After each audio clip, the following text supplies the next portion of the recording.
Sujan, I Sujan, কোথায় গেলি? বলি এখনো খাওয়া হয়নি তোর? কেবল তো কয়েকটা পান্তা ভাত নিয়ে বসলাম কাকিমা, ভাতগুলো শেষ করতে দেবে তো? আরে তোর ভাত শেষ করতে করতে ওদিকে হাট যে ভেঙে যাবে। বলি ঘরে যে শাকসবজি কিছুই নেই, সে খেয়াল আছে? খেয়াল থাকবে না কেন? তুমি তো কালকে রাতেই বলেছিলে আজকে বাজারে গিয়ে মাছ আর তরকারি কিনে আনতে। তা এখন কয়টা বাজে দেখ তো, এখন গিয়ে কিছু কিনতে পারবি কি? গিন্নি, কি হয়েছে বলো তো? সকালবেলা চেঁচামেচি শুরু করেছো কেন? বলি রোজ রোজ তোমাদের হট্টগোল আর ভালো লাগে না। চেঁচামেচি করব না? সকাল হতে না হতেই তোমার ভাইপো ওই পান্তা ভাত নিয়ে বসেছে, ওদিকে এখনো রান্না বাড়া হয়নি। আমার মানিক কি খেয়ে স্কুলে যাবে বলো দেখিনি? বাজারটা মানিককে দিয়েও করাতে পারতে গিন্নি। ছেলেটা সকালে উঠে দুমুঠো ভাত নিয়ে বসলো, এভাবে তাকে গালাগালি না করলেও হতো। কি আমি গালাগালি করছি? আচ্ছা সুজন, তুই বল, তোকে আমি কি এমন বলেছি যে গালি হয়ে গেছে? না না কাকিমা কিছু বলেনি কাকু, কেবল বলেছে হাটে গেলে ভালো হতো। দেখলে দেখলে তো আমি কত ভালো করে করে বলেছি, আর তুমি কথাগুলোকে গালাগালি বানিয়ে ফেললে। আমি তোমার সাথে কথায় পারবো না গিন্নি, তোমার যা ভালো মনে হয় তাই করো।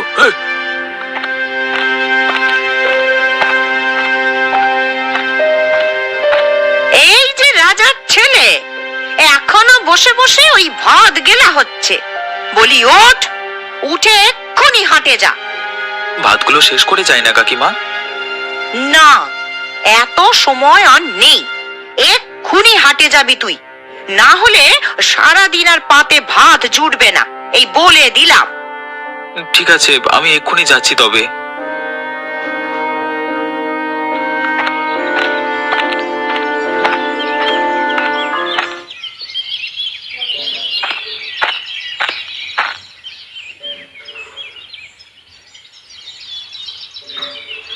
কি রে মানিক, তুই এখনো পড়ছিস? স্কুলে যাবি কখন? খাবার খেয়ে স্কুলে যাব মা। আরে সুজনকে হাটে পাঠিয়েছি, ও ফিরে এলেই রান্না চাপিয়ে দেব। এখন এই দুধটুকুনি খেয়ে নে কেমন, তাহলে শরীরে বল পাবি। রোজ রোজ এত দেরি করে স্কুলে গেলে মাস্টার মশাই রাগ করে মা। তুমি সুজন দাদাকে আর একটু সকালে বাজারে পাঠাতে পারো না? আরে ওকে কাল রাতেই বলে দিয়েছিলাম, কিন্তু এই পেটুকটা সকাল হতেই ভাত নিয়ে বসেছে। ওর ভাত খাওয়ার শখ আর গেল না, এভাবে ভাত খেলে যে আমরা গরিব হয়ে যাব মা। বাড়ি থেকে বের করে দিলে না, ওই ভাত খাওয়ার শখ একেবারে ঘুচে যাবে। তাহলে বেশ হবে মা, ওকে তাড়িয়ে দিয়ে আরো ছোট কোনো কাজের ছেলে নিতে পারো, তাহলে অল্প টাকায় অনেক কাজ করাতে পারবে। আরে ওকে তো কোনো টাকাই দিই না, দুবেলা খেতে দিই, এই যা।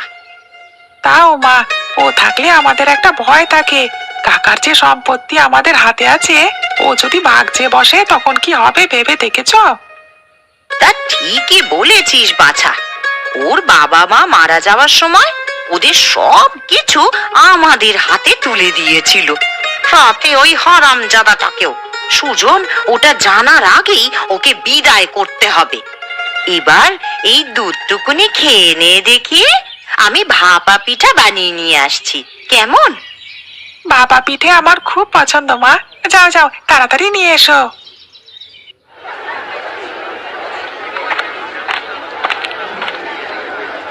কি জেলে, কি দেখছো অমন করে? মাছ নিলে বলো, না হলে কেটে পড়ো। তোমার ওই চিংড়িগুলো দেখছিলাম, ওগুলো দিয়ে চচ্চড়ি রান্না করলে খুব মজার হবে বলো। হ্যাঁ, তা দেবো নাকি? 100 চিংড়ি, দাম বেশি হবে না, মাত্র 20 টাকা। না না, আমি মাছ কিনেছি, তাছাড়া কাকিমা ওসব ছোট মাছ একদম পছন্দ করেন না। আরে একদিনে কিছু হবে না, তাছাড়া এই চিংড়ি কষ্ট করে কাটতে হবে না, কেবল দাঁতটা ফেলে দিয়ে রান্না করলে হবে। তারপরও নিতে খুব ভয় করে, এমনিতেই তিনি যা রেগে থাকেন, অনুমতি ছাড়া কিছু নিয়ে গেলে কি করবেন বিধাতাই জানেন। এই চিংড়ি খেতে খুবই সুস্বাদু হবে খোকা, একবার নিয়ে গিয়ে দেখো না, এইগুলো নিয়ে গেলে তোমার কাকিমা খুবই খুশি হবে। তাছাড়া এগুলো অল্প দামে তোমায় দিয়ে দিচ্ছি, 10 টাকা দিয়ে পুরোটা নিয়ে নাও। বেশ, তাহলে দাও, দেখি অল্প দামে চিংড়ি নিয়ে কাকিমাকে খুশি করতে পারি কিনা। আর হ্যাঁ, বিমলের দোকান থেকে এক আটি কচু নিয়ে যেও। হ্যাঁ, কচু দিয়ে চিংড়ি মাছ খেতে বেশ ভালো লাগে। না না, তার আর দরকার হবে না। কাকিমা একদম কচু শাক পছন্দ করে না, এগুলি চলবে।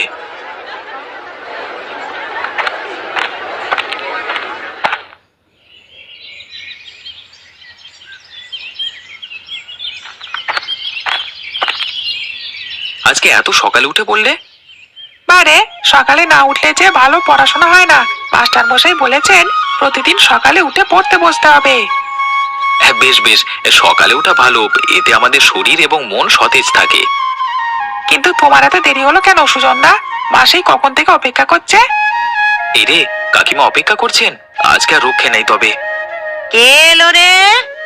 কার সাথে কথা বলছিস মানিক? দেখে যাও মা, সুজন দাদা এসে গেছে। সুজন এসেছে? তা এতক্ষণে কেন?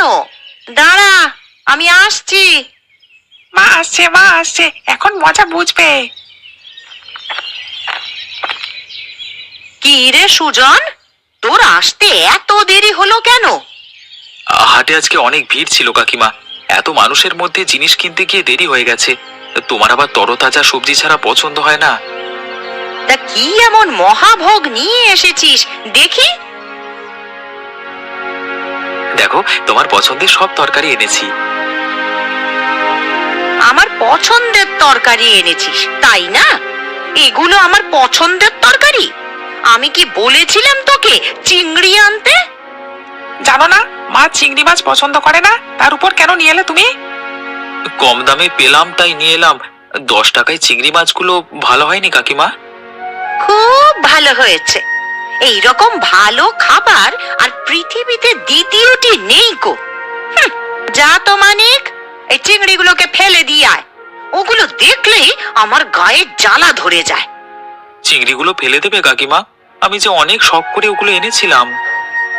ইস, শখ করে এনেছি বলি, কার টাকা দিয়ে তুই শখ করছিস? হ্যাঁ, নিজের তো একটা টাকা কামানোর মুরদ নেই, কেবল শখ করে ওই খাওয়া দাওয়া করা হচ্ছে।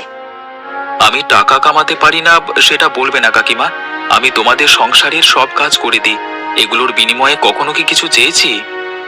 কি, তুই আজ কাজের খোঁটা দিলি? যত বড় মুখ নয় তত বড় কথা। দাঁড়া, তোর উচিত শিক্ষা আমি আজই দিচ্ছি। দেখলে মা, দেখলে কিভাবে তোমায় অপমান করলো? এক্ষুনি বাবাকে বলে ওকে বের করে দাও। তাই করব। আজ আসুক তোর বাবা, ওর একটা বিহিত না করে আমি রান্না বসাবো না।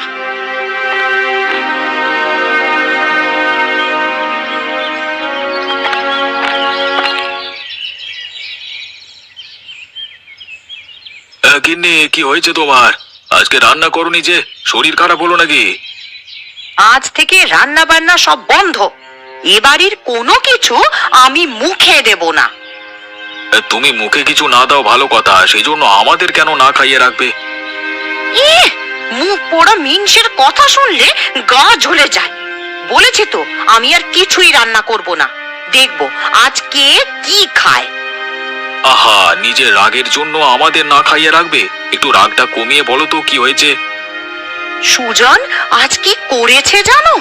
বাজার থেকে চিংড়ি নিয়ে এসেছে আমার জন্য। এর জন্য এত রাগ করবার কি আছে? চিংড়ি তুমি খাও না আমি জানি, অন্যদের ভাজি করে দিতে। ভাজি করে দেব? বরং আজ ওর কথা শুনে আমার পেটটি জ্বলে গেছে। কি বলেছে ও, যা শুনে তুমি ফায়ার হয়ে গেছো একবারে? ও আজকে টাকার কথা বলল। ও যে আমাদের সংসারের কাজ করছে তার জন্য নাকি ওকে টাকা দিতে হবে। কি, সুজন এ কথা বলেছে? এতটুকু ছেলে টাকা দিয়ে কি করবে শুনি? তা আমি আর কি বলবো বলো? তোমার তো আবার আমার কথা বিশ্বাস হয় না। দাঁড়াও, মানিককে ডাকছি, ওই বলবে আর কি কি বলেছে। না না, ওকে ডাকবার দরকার নেই, আমি সুজনকে ডেকে বলে দিচ্ছি। আর ও এরকম কিছু করবে না। সুজন ছোট মানুষ, টাকা চাইবে কেন? না, রোজ রোজ ওসব ঝামেলা করতে আমার ভালো লাগে না। তুমি আপদ বিদেয় করো। কি, সুজনকে তাড়িয়ে দিতে বলছো? হ্যাঁ গো, আজ যেমন ও টাকা চেয়েছে, কাল যে ওর বাপের ভিটে মাটি চেয়ে বসবে না, সেটার কি কোনো নিশ্চয়তা আছে? তা তো ভুল বলনি গিন্নি, সে তো একদিন না একদিন জেনে শুনে চাইবেই। সেটাই বলছি, এত কষ্ট করে সুজনকে বড় করলাম, এখন সে যদি আমাদের কাছে সম্পদ দাবি করে তাহলে তো তা ঠিক হবে না। তাছাড়া আমাদের মানিকের তো একটা ভবিষ্যৎ আছে, কি বলো? বটে বটে বটে, এভাবে তো আমি ভেবে দেখিনি। তা কি করা যায় বলো তো? আমি বলি কি, ওকে তুমি বাড়ি থেকে বের করে দাও, তাহলেই ঝামেলা চুকে যাবে। এ কি বলছো তুমি? বাড়ি থেকে তাড়িয়ে দিলে ও যাবে কোথায়? আরে কোথাও না কোথাও তো যাবে, এত বড় দুনিয়াতে ওর থাকার জায়গার অভাব হবে না। বেশ, আমি এক্ষুনি তবে ডেকে পাঠাচ্ছি। চলো, আমিও যাব তোমার সাথে। তুমি কি বলতে গিয়ে কি বলে ফেলো কে জানে।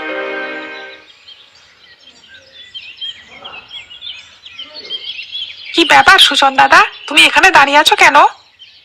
দেখছিলাম তুই কিভাবে পড়ছিস। পড়াশোনা করতে আমার খুব ভালো লাগে রে। যেটা পারবে না সেটা দেখে লাভ কি? যাও যাও, নিজের কাজ করো গিয়ে। আমার সব কাজ শেষ, তোর একটা বই দে না মানিক, আমি একটু পড়বার চেষ্টা করি। জানিস, ছোটবেলায় পাঠশালায় গিয়ে আমি বই পড়া শিখেছিলাম। আবার কোনো বই তোমাকে দিতে পারবো না, পাছে পাতা ছিঁড়ে ফেলবে। আমি কিচ্ছু করব না, এমন করিস কেন রে? দে না ভাই, আমি পড়ি, ফেরত দেব। কি ব্যাপার সুজন, তুই এ করে কেন? দেখো না বাবা, কখন থেকে ও আমাকে বিরক্ত করছে, মন দিয়েছে একটু পড়বো, তারও কোনো উপায় পাচ্ছি না। দেখেছো দেখেছো ছেলেটার কিভাবে পড়াশোনার ব্যাঘাত ঘটাচ্ছে। না না কাকিমা, আমি কিছু করিনি গো, শুধু ওর বইগুলো একটু পড়তে চেয়েছিলাম। আজ মানিকের বই পড়তে চেয়েছিস, কাল ওর সাথে স্কুলে যেতে বায়না ধরবি। ওগো, তুমি এত খরচ কিভাবে সামলাবে? না না, সে সুযোগ ওকে দেওয়া যাবে না। এক ছেলের খরচ চুকিয়ে হিমশিম খাচ্ছি, তার উপর আর একজনের পড়াশোনা চালানোর কথা আসেই না। আরে সেই জন্যই তো বলছি, এক্ষুনি ওকে বিদায় করো, না হলে ও তোমার মাথা চিবিয়ে খাবে। সে কি বলছো কাকিমা, আমাকে তাড়িয়ে দেবে? আমি যাব কোথায় তোমাদের ছেড়ে? কেন, তোর মামা বাড়ি আছে না, সেখানে গিয়ে ওঠ। ওরা তো সৎ মামা, সেখানে গেলেও আমাকে তাড়িয়ে দেবে কাকু। তাহলে যেখানে ইচ্ছে সেখানে গিয়ে মর, আমার বাড়িতে আর তোকে থাকতে দেব না, এই শেষ কথা। আর তুমি যদি ওকে রেখেছো, তবে আমি তোমার সংসার আর করব না। আজই মানিককে নিয়ে বাবার বাড়িতে গিয়ে উঠবো। কাকু, ও কাকু, কাকিমা কি বলে গেল, আমায় নাকি আর থাকতে দেবে না? তুই তো নিজের কানেই শুনলি সব, তুই থাকলে আমাদের সংসার ভাঙবে। না না, আমার জন্য তোমাদের ক্ষতি হোক তা আমি চাই না। এই যা যা, তোর জিনিসপত্র গোছগাছ করে নে সুজন, আজকে দিনের মধ্যে তোকে বাড়ি ছাড়তে হবে। মানিক, তুই একটু কাকিমাকে বোঝা না, তোদের ছাড়া আমি কোথায় যাব বল, আমার যে আর কেউ নেই। ইস, আমায় পাগলা কুকুরে পেয়েছে। আমি তোমাকে রেখে সম্পত্তির ভাগ বসাতে যাব, তা কখনো হবে না। যাও, এক্ষুনি আমাদের বাড়ি থেকে বেরিয়ে যাও। ঠিক আছে, আমি যাচ্ছি, তবুও তোরা সুখে থাকিস। আর কাকুকে বলিস তোদের প্রতি আমার কোনো অভিযোগ নেই, তিনি যেন ভালো থাকেন।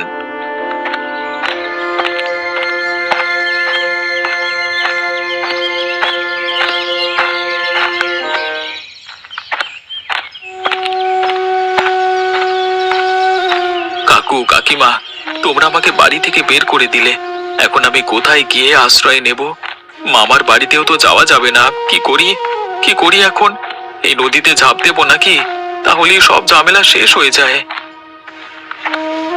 না না, কিছুতেই হেরে যাওয়া যাবে না, আমাকে বেঁচে থাকতে হবে, যেভাবেই হোক কোনোভাবে ঠিক থাকতে হবে। কিন্তু তার জন্য দরকার একটি নিরাপদ আশ্রয়। আমি আশ্রয় কোথায় পাবো?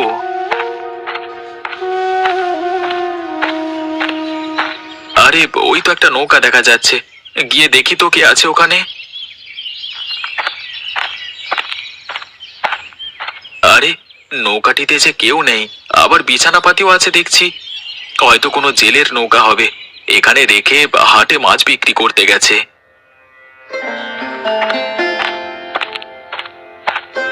এই কে রে, কে এলো আমার নৌকাতে, চোর নাকি? আমি সুজন, আপনি কে? আমি কে মানে? আমার নৌকাতে এসে আমার পরিচয় জানতে চাচ্ছ? তোমার সাহস তো কম নয়। ও, আপনি এই নৌকার মালিক? আমিও বলি নৌকা রেখে কোথায় গেল লোকটা। আমি নিবারণ মাঝি, এই নৌকাতেই থাকি। তা কি চাও এখানে? আমি এক গৃহহীন মানুষ। আপনি কি আমাকে একটু আশ্রয় দেবেন? বিনিময়ে আমি আপনার সব কাজ করে দেব। তুমি আমার ছেলের মতো বাচ্চা, আশ্রয় যেহেতু চেয়েছো তোমাকে আমি ফেলতে পারবো নিকো। তা তোমার বাবা মা কেউ নেই? না, বাবা মাকে ছোটবেলায় হারিয়েছি। এক কাকার কাছে থেকেই মানুষ হয়েছি, কিন্তু তিনি আজকে আমাকে তাড়িয়ে দিয়েছেন।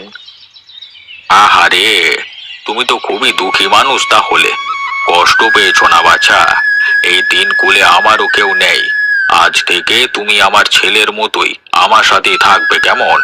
বাপ বেটা দুজনে মিলে মাছ ধরবো আর হাটে বিক্রি করে আমাদের সংসার চালাবো। আপনি আমাকে বাঁচালেন বাবা, আপনার এই ঋণ আমি আজীবন মনে রাখবো। এবার ওঠো, মুখ দেখে বোঝা যাচ্ছে কিছু খাওয়া হয়নি। খেয়ে দিয়ে আমরা ওপারে যাব। বিকেল বেলায় ওধারে অনেক মাছ পাওয়া যায়, কেমন? তাই চলুন, আমারও খুব খিদে পেয়ে গেছে। গিন্নি, ও গিন্নি, কোথায় গেলে তুমি? বলি আমার জুতো জোড়া দিয়ে যাও তো, এদিকে কাজেরও দেরি হয়ে যাচ্ছে। যাই বাবা, উফ, তুমি যে নিজে খুঁজে জুতোগুলো পরবে সেটাও পারো না। বলি সব কাজ কি আমায় দিয়ে করাতে হবে? কি করবে বলো? সুজনকে দিয়ে কাজ করিয়ে অভ্যেস হয়ে গেছে, তাই নিজ হাতে আর কিছু করতে ইচ্ছে করে না। সে কি গিন্নি, কি হয়েছে তোমার? তুমি এভাবে দাঁড়িয়ে পড়লে কেন? আমার মাথাটা বড্ড ঘুরছে গো। সে কি মা, কি হলো তোমার? তুমি এমন করছো কেন? আমাকে আমাকে একটু ধর মানিক, আমি আর দাঁড়িয়ে থাকতে পারছি না।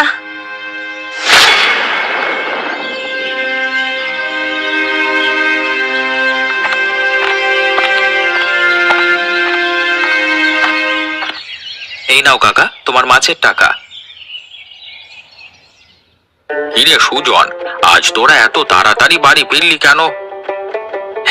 যে মাছ নিয়ে গেছি তা যাওয়ার সাথে সাথে বিক্রি হয়ে গেছে। খদ্দেররা আরো চিংড়ি মাছ চাইছিল, কিন্তু দিতে পারিনি।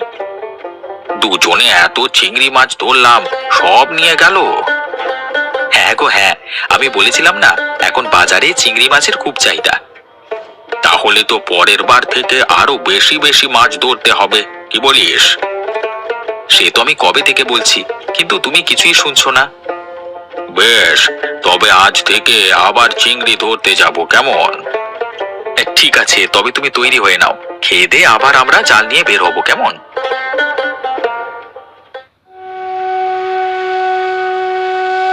কি হলো কবিরাজ মশাই, কিছু কি ধরতে পারলেন? ওর এক কঠিন রোগ হয়েছে গোপাল, একে বলে কর্কট রোগ। এই রোগ সারানো খুব কঠিন। কোনো উপায় কি নেই এই রোগ সারানোর? একটা উপায় আছে, কিন্তু সে বড় কঠিন পথ। কি উপায় বলুন না কবিরাজ মশাই, যে কোনো উপায়ে আমি আমার মাকে সুস্থ করতে চাই। শোনো তাহলে, নীল সাগরের তলদেশে এক ধরনের বড় চিংড়ি মাছ পাওয়া যায়। তোমরা যদি সেই চিংড়ি ধরে আনতে পারো, তবেই আমি তা দিয়ে একটি ঔষধ বানিয়ে দেব। সেই ঔষধ খেলে বৌমা সুস্থ হয়ে যাবে। নীল সাগরের তলদেশ থেকে চিংড়ি আনা, সে যে অসম্ভব কাজ। পারবি মানিক তুই এ কাজ করতে? না না বাবা, নীল সাগরে ভয়ঙ্কর সব তিমি মাছ থাকে, আমি সেখানে যেতে পারবো না। আমিও তো বৃদ্ধ বয়সে সাগরে যেতে পারবো না, এখন কি করি? এক কাজ করলে কেমন হয় বাবা, আমরা কোনো জেলেকে বলে দেখি, সে যদি আমাদের একটি চিংড়ি এনে দেয় তবে তাকে আমরা অনেক টাকা দেব। এতে নিশ্চয়ই কেউ না কেউ রাজি হবে। তা ঠিক বলেছ, কথা বলে দেখো কেউ রাজি হয় কিনা। চল তবে মানিক, এক্ষুনি জেলের সন্ধান করি।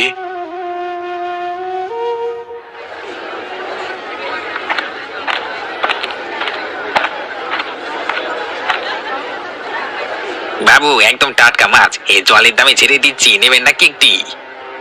আমাদের ওসব মাছ লাগবে না, তোমার কাছে চিংড়ির খোঁজে এসেছি। এ চিংড়ি তো আছে, এই দেখুন না কত বড় চিংড়ি মাছ, একজোড়া কেবল 10 টাকা, নেবেন? ওই চিংড়ি নয়, আমাদের দরকার নীল সাগরের গভীরের চিংড়ি মাছ। তুমি তা এনে দিতে পারবে আমাদের? যদি এনে দাও তবে অনেক টাকা দেবো, প্রতি চিংড়িতে 1000। পাগল হয়ে গেছে তোমরা? ওই ভয়ঙ্কর নীল সাগরে গিয়ে আমি মরবো নাকি? না না বাপু, ওসব টাকার লোক দেখিয়ে লাভ হবে না আমাকে। যাও না কাকু, তোমাদের তো মাছ ধরা অভ্যেস আছে, ইচ্ছে করলে ওসব চিংড়ি ধরতে পারবে। আমাকে মারতে চাইছো নাকি? আমি কখনো ওই ভয়ঙ্কর সাগরে যাব না। যাও যাও, এক্ষুনি আমার দোকান থেকে বিদে হও, যাও দেখি। চল মানিক, এখানে আর কাজ হবে না, আমরা অন্য কোথাও যাই। দেখো দেখো বাবা, সুজন দাদাকে দেখা যাচ্ছে। আরে আরে, তাই তো, ও যে মাছ বিক্রি করছে। বেশভূষা দেখে তো মনে হচ্ছে অনেক বড় লোক হয়েছে। কি করে ও এত বড় মাছের দোকান দিল? এখন এসব ভেবে লাভ নেই, চলো চলো তাড়াতাড়ি ওর কাছে গিয়ে সাহায্য চাই। ও যদি কোনো জেলেকে দিয়ে আনিয়ে নিতে পারে। তাই চল বাবা, তাই চল।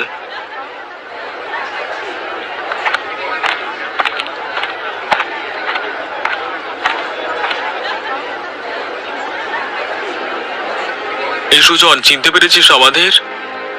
সে কি কাকা, তোমরা এখানে? তোর কাছে এলুম রে। তুই কেমন আছিস বাপ? আমি তো ভালোই আছি।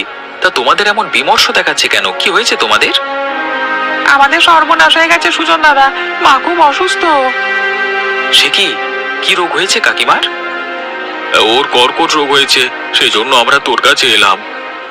হ্যাঁ বলো, তোমাদের কিভাবে সাহায্য করতে পারি আমি? মাকে সুস্থ করতে হলে নীল সাগরের গভীর থেকে একটা চিংড়ি মাছ এনে খাওয়াতে হবে, কিন্তু আমরা কেউ সেখানে যেতে পারছি না। নীল সাগরের গভীরে যাওয়া চারটিখানি কথা নয়, কোনো সাধারণ মানুষ সেখানে যেতে পারবে না। তুই একটু দেখ না বাবা, যদি কোনো জেলেকে দিয়ে একটা চিংড়ি আনানো যায়। টাকার জন্য তুই চিন্তা করিস না, 1000 2000 যা লাগে আমি দেবো। এখানে তো কোনো জেলে নেই কাকু, তবে তুমি চিন্তা করো না, আমি নীল সাগর থেকে বড় চিংড়ি এনে দেব। সত্যি বলছো সুজন দাদা? সত্যি তুমি সেই চিংড়ি এনে দেবে? হ্যাঁ রে, আমি কথা দিচ্ছি, কাকিমাকে সুস্থ করবার জন্য ওই চিংড়ি আমি এনে দেব। তুই আজকে আমাকে বড় বাঁচালি রে।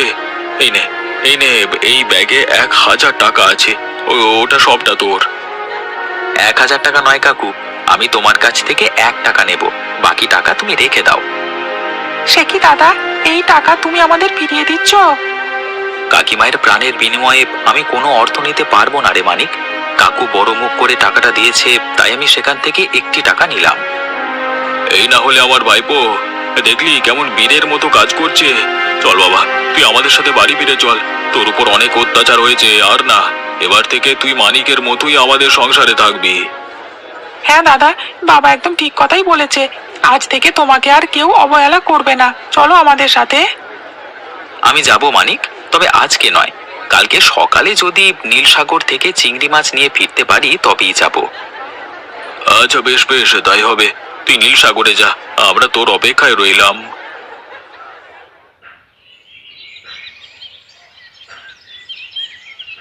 কি ব্যাপার গোপাল, চিংড়ি তো এখনো হাতে এলো না।